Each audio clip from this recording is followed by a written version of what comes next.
Democratic Party, you had one job. One. Appeal to people with better ideas against people who believe in insane conspiracies, and you lost spectacularly. You had one job. All you were supposed to do was correct the problems that happened under the administration of a man who is the worst human being ever to occupy the White House and the party that supported him.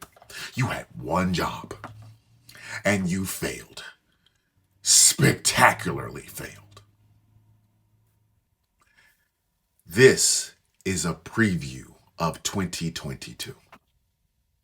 Did you find a new dynamic voice out of Virginia? No. You ran a Clinton guy in Terry McAuliffe against the guy who embraced the people who sat in Dealey Plaza waiting for John F. Kennedy Jr. to step out of the grave and endorse Donald Trump.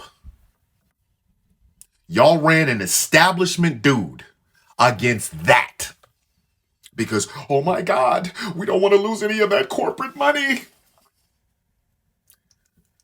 The voices like the Squad and Marcus Flowers and Katie Porter, they're too radical. We don't want to be radical. We want to keep reaching across the party aisles to a bunch of cannibals who keep slicing off your fingers. Now, in 2022, they're going for the arm. They're going to slaughter you. And you deserve it because you had one job. Offer the youth and the new people, the Democratic people who support the Democratic Party, offer them something new. The John Lewis Voting Rights Act? Nah, can't pass it, too radical. The George Floyd Police Reform Bill? Nah, can't pass it, too radical. Raising the minimum wage? Can't pass it, too radical. Universal health care? Nah, can't pass it, too radical. Because you are afraid of losing that not one scintilla of corporate dollars. So you're going to keep playing the game. We're bipartisan, to a group of people who believe the dead son of a dead president is going to endorse their guy. And you lost to that. They're going to slaughter you in 2022 because you stand for nothing. Strap in, kids. The villain's on one today. So I'm going to try to do all of these videos that I'm about to do with no profanity. But I am going to use my passion because that's what I do. Democratic Party of 2021, you guys have black-faced Republicans long enough, please. It's time for you to stop. And yes, I said it. You are black-facing Republicanism. That's exactly what you're doing. You don't use the F slur when you talk about homosexuals, and you don't use racial slurs when you talk about people in marginalized groups. But that's about the only damn thing that you do not do. That's it. The rest of it, corporate money, we love corporate money. Not listening to our constituents, we can do that all day. Tough on crime, blah, blah, blah. You have black-faced Republicanism, and you're trying to keep passing that on. It didn't work when Clinton did it. Bill, not Hillary. Bill. It didn't work then. It ain't working it now. We see. We're looking at you. You stand for nothing except the corporate dollar. I'm a veteran, a retired military vet. And my voice carries less weight than the defense contractors who haven't served in anything but they build our weapon systems. Why? Because that money. You will listen to a hedge fund manager. You will listen to some bank owner, but you will not listen to the people who you keep asking to come out and support you. And how do we know this? Because you keep running establishment candidates, and they keep getting their heads kicked in.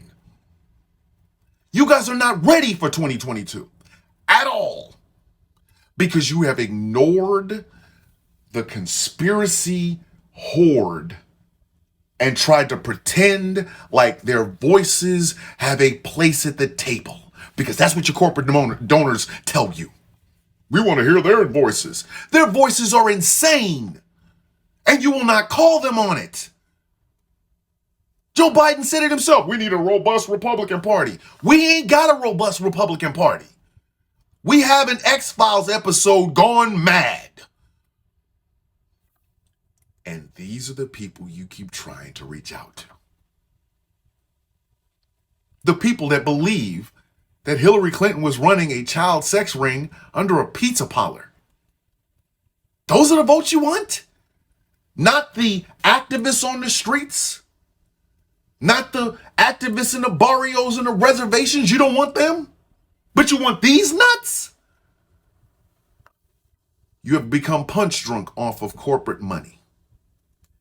And in 2022, you're going to get knocked the F out. Stay tuned, kids. I ain't done. For this next video, I'm bringing in my friend Red Hulk. Red Hulk's rage will show you exactly where I stand on a lot of things. Hey, Democrats, critical race theory isn't being taught to kids in high school, elementary school, and kindergarten. Why aren't you saying anything about it? Trickle-down economics has never helped anybody poor or middle class in the entire time it's been around, including when Ronald Reagan started it. Why aren't you guys saying anything about that? The voting abilities of all people, including people in marginalized communities, should be protected at all costs, and therefore we should vote to make sure that happens. Why aren't you saying that?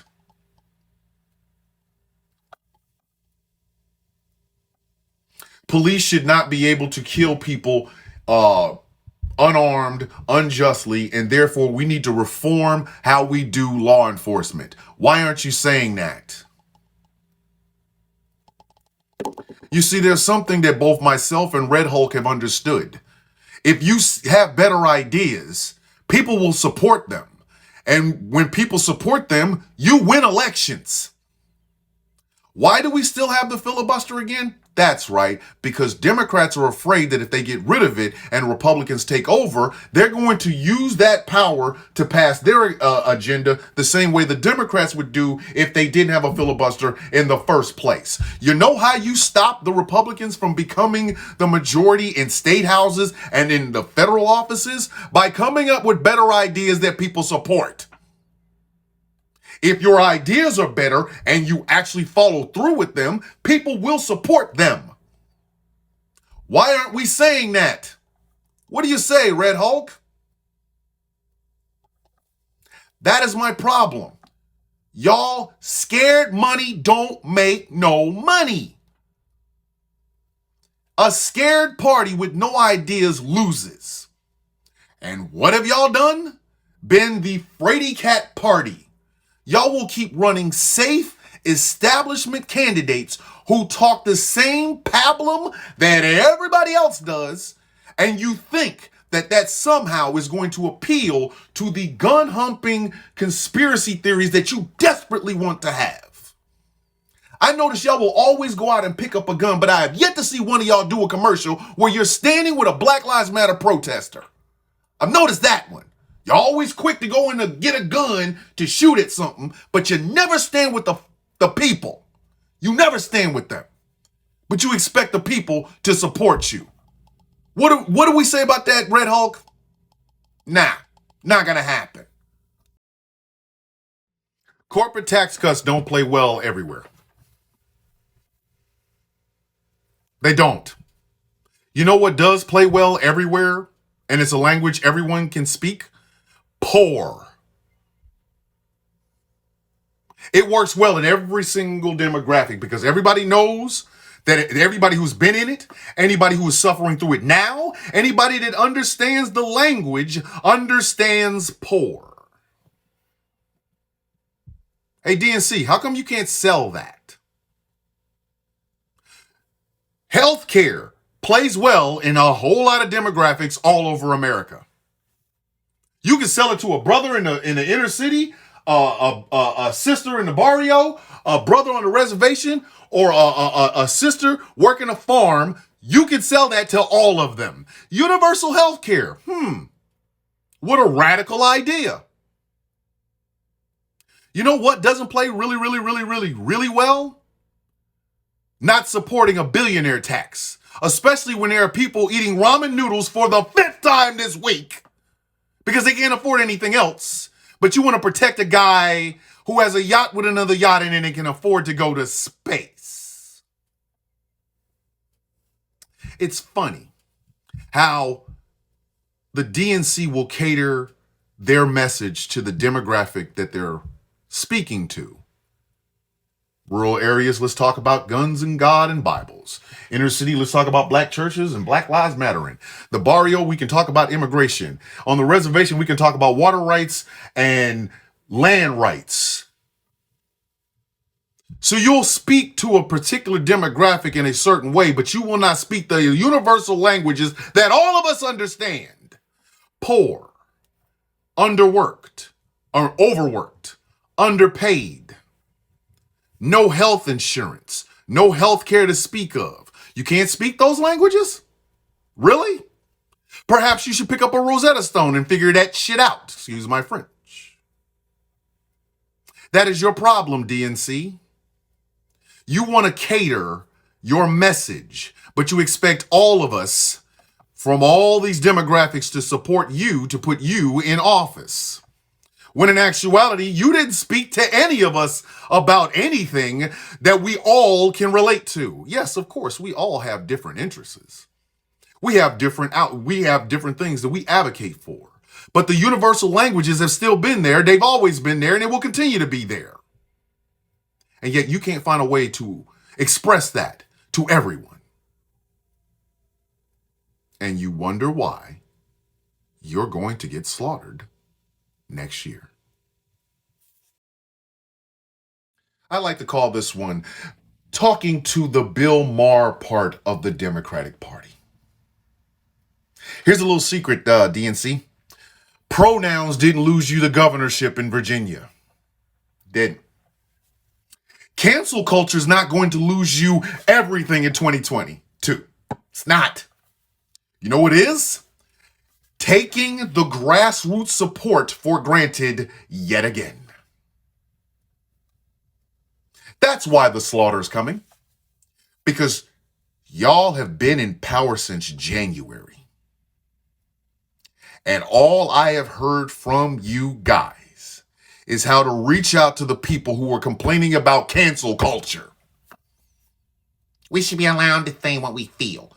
How is this putting food on people's tables? How is it helping us out of the slump caused by the coronavirus and the inability to lead by Donald Trump? How's that helping? How? You think pronouns are the problems? And transgender people playing sports are in bathrooms? That's a winner. Woo! Yeah, let's get rid of that. And the people will just come running in, won't they? You have people who are out here feeding the homeless. You have people out here busting their asses in 2 and 3 jobs because the minimum wage hasn't been raised since 2009. And do you think you could possibly get behind that? No. But we can always hear how the Democrats don't believe in cancel culture, which is basically accountability culture. But you guys wouldn't know anything about that because nobody's ever held you accountable for the crap that you keep running as far as candidates are concerned. And listening to old, rich millionaires like Bill Maher isn't helping. You see, Bill Maher can stand on his ivory tower and talk about how he doesn't like this whole cancel culture. Because who's going to cancel him? He has been doing crap for decades and nobody's ever held him accountable. Oh, I'm sorry. ABC did. Meanwhile, protesters, activists, people who advocate for mental health and homelessness, they're out here telling you this is what we need. People working at McDonald's and working these slave wage ass jobs, they're telling you what they need, but are you listening? Nah. I want to talk about cancel culture because I'm so having a problem with that. So guess what? Pronouns aren't going to help you, or fighting against pronouns is not going to help you from the slaughter that is coming in 2022. I said what I said and I ain't taking it back. Hey, Democrats, Kristen Sinema and Joe Manchin are killing you. Why can't y'all treat both of them the way the Republicans treated Liz Cheney? That's the essence of where your biggest problem is. Kristen Sinema, who, let's just be honest, got into the Senate to basically be able to do everything that she was doing before she got into the Senate, but now she has more money. And Joe Manchin, who has been peddling the same blue dog Democratic crap for years. They are made special because you guys can't win a majority in nothing. So you're relying on Kristen Sinema and Joe Manchin to act like Democrats and not the corporate shills that they actually are. Instead of, I don't know, running a candidate that might actually do something. Why is it that we hear from people in West Virginia that are saying that Manchin does not do anything for them, but every year the DNC throws some money to make sure Manchin can get reelected? Why? You'd be better off having a Republican in that seat, considering the fact that that's all Joe Manchin really is. A man who worries about how we're going to be able to pay for an infrastructure bill and doesn't really like the billionaire tax. It's hurtful to billionaires. But the people of West Virginia are saying that man has to go. And Kristen Sinema, does she even do a job? Does she work here? Does she even work here? I see that woman in every place but the Senate. 100-mile walks, wine tastings, running a blah, blah, blah. Does she even work here? But this is what you get when you run establishment candidates. They stay with the establishment. But oh my God, we can't have a Democratic Socialist run. People won't like that. They do not like this. And you will keep continually getting slapped in the mouth by the other side because they know you're weak. They know blood in the water and all that. But hey, blue dogs, right? One thing I will say about the GOP, when they have a message, they stick to it. They will stick to it. They chain themselves like the people doing tug of war in Squid Game. And they will not deviate no matter what. It is the reason guys like Adam Kinzinger and Liz Cheney stick out when they say stuff like, January 6th happened because the guy we elected. That's why they get drummed out of stuff and called rhinos. Because the Republican Party is regimented in their voices. They have an entire media platform, actually several media platforms that pass out that same regimented word. Where and what do the Democrats believe in? Oh, that's funny. I can't think. I don't know. So over here, you have the Spartans in 300. And over here, you have a Jell-O mold filled with Jell-O and spaghetti. Don't know what it stands for. We don't even know what it means. And when they means test, because that's what they do, they means test phrases that might appeal to the broader audience. Let me help you out, DNC. Here's something that'll appeal to the masses. And it's not just a slogan, you actually have to follow through, because that's what the regimented Republicans do. Check this out. Raise the minimum wage to at least $15 an hour. Police reform. Now. Not in 2020 ever, whatever. Now. Right now. 90 days. Protect the voting rights of all Americans. Now. Right now. Today. Pass an infrastructure bill that actually helps the bridges and dams and things of that nature. Work on climate change today, not 10 years from now. You see how those things sound? If we had it from the lowest person on the totem pole, little county clerk somewhere in some small town, all the way to Joseph Robinette Biden Jr., President of the United States, saying the exact same thing and then following through, well, wow. You wouldn't have to worry about losing an election now, would you? Here's a little secret. The Republican Party, as it stands right now, have absolutely no new ideas, no new policies. The only policy they stick to, like that old mule, is trickle-down economics. Cutting corporate taxes, cutting individual taxes on billionaires and millionaires, and making sure that those tax cuts stay permanent. Because it's somehow going to trickle down or pee on the top of the heads of everybody else. That is their haymaker. What do they do while they're talking about these things? Because they've convinced poor and middle-class working people that this will work for them, and it never has. Reagan knew it didn't work, and they've just been doing a variation on the same thing. But what do they have? Wedge issues. Lots of wedge issues. Big old bag full of wedge issues. Abortion. Same-sex marriage. Transgender people in life. Sports, bathrooms, whatever. Protests. Black Lives Matter. Critical race theory. That's it. That is all they have. And yet somehow, with that one haymaker punch, they keep knocking DNC candidates out. One punch.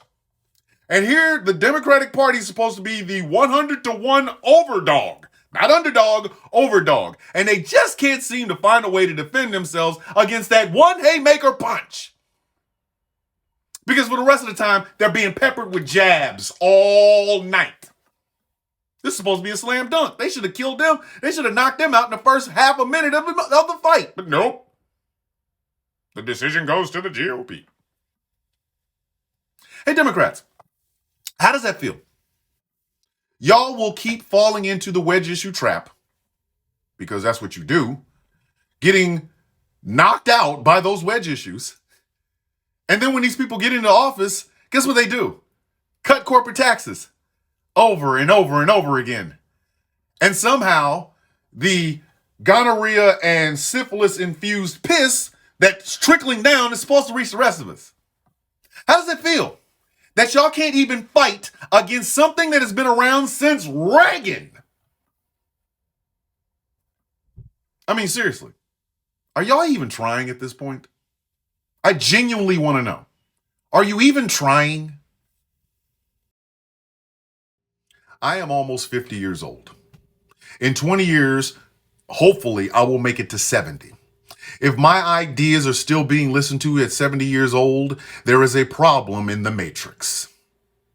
I say that to say this. The Democratic establishment is entirely too old. You guys still talk in Cold War parlances and with Cold War tropes like socialism. We don't do that here. Even though the youth that you guys have continued to ignore is telling you that capitalism is not working and we need something newer and better. But you don't want to listen to them. Why? Because you're afraid of them. But the GOP has embraced their youth movement, and every person coming up, all those young voices are insane.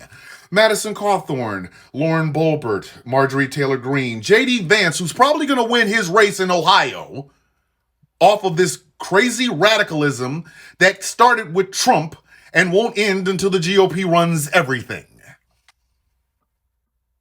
They have embraced their youth movement. Their youth are out of their damn mind, but they've embraced it. Meanwhile, what is the DNC doing? Ignoring those young voices? Why do you think every 2 years during midterms you can't get these people to come out and do anything? Why do you think that is? Could it possibly be that none of your ideas are doing anything for the people on the ground? Maybe they don't want to support this crap?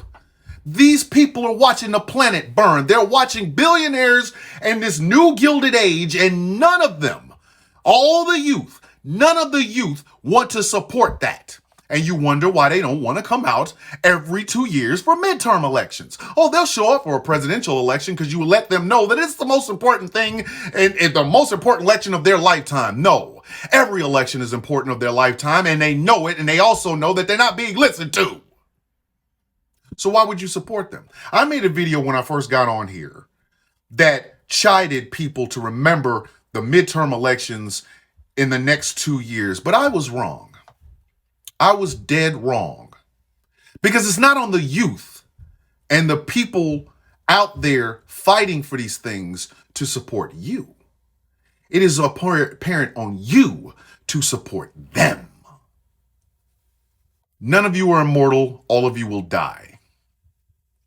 And the youth that you've been ignoring for far too long are eventually going to take over one day. And all that radicalism that you tried to hide will be the soup of the day. Perhaps you should embrace that. Let's just call something exactly what it is. There are no more moderates in either party. They're not.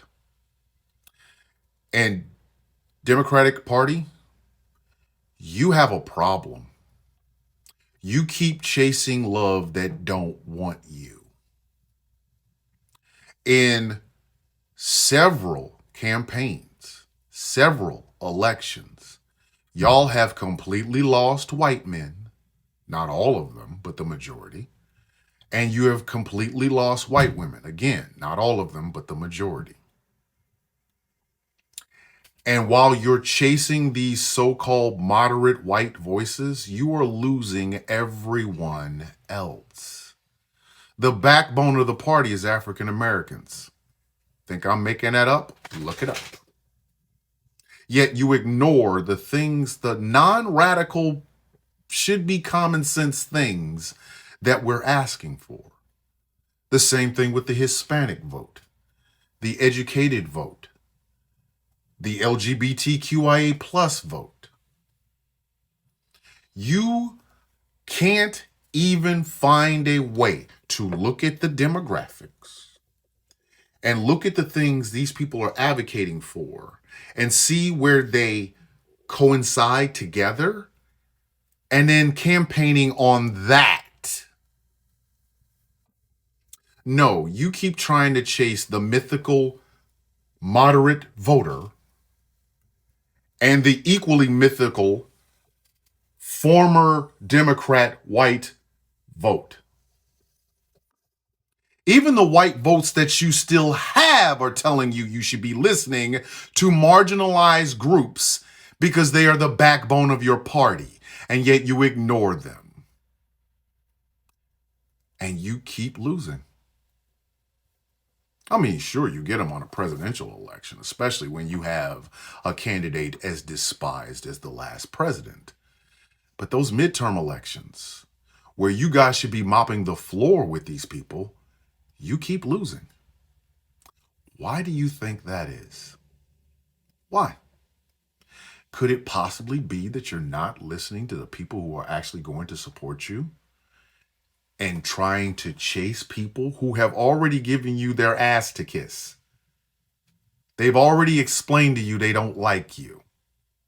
And yet here you are, roses and flowers in hand, talking about bipartisanship and meeting in the middle. There is no more middle. There's them and us. You need to get with us. And finally, there's this. DNC, you need to understand something. Much like the RNC is falling apart right now, being overran with conspiracy theorists, your party is dying as well. I am a member of something called the Party of the People, who are gearing up towards running candidates in elections. And the day that they do, I will no longer be a Democrat. I won't. And I will not look back. Because change is coming. Your old ways of governing are dying. And I don't think there's any hope for the RNC, not until they clear out the John Birchers and conspiracy theorists and white supremacists in their party. But I know for a fact there really isn't any hope for you until you change. All you guys are doing is pandering. And people are becoming very hip to that pandering. If you think I'm bad, if you think I'm radical at 50 and a Gen Xer, wait till you see what the generations behind us have to offer. They are telling you to your face, we don't like you. We don't like what you stand for because you stand for nothing but getting elected. And I want you to understand something. This is a self-inflicted wound. You are unaliving yourself right in front of our eyes. You're going to get your head kicked in 2022 by what basically amounts to a white supremacist conspiracy party, which is masquerading as the Republican Party. And you will have done it to yourself. I will not shed a tear. Not a single one. Because you had a chance. You had a chance to be a radical party. You had a chance to embrace change, but you didn't. You guys are still riding on the coattails of that new Democrat crap that Bill Clinton rode into the White House in 1992. That ain't our fault, that's yours. And eventually, you will lose enough to where you start to realize that those radical socialist voices you didn't want to hear and wanted to ignore and pretend like they didn't exist, yeah, now they run your party. And all this archaic stuff about reaching across party lines and old school bipartisanship will go out of the door. We're going to save this world. We're going to save this country, whether you want us to or not. And all of us don't have to do it as Democrats. You can either get down or lay down.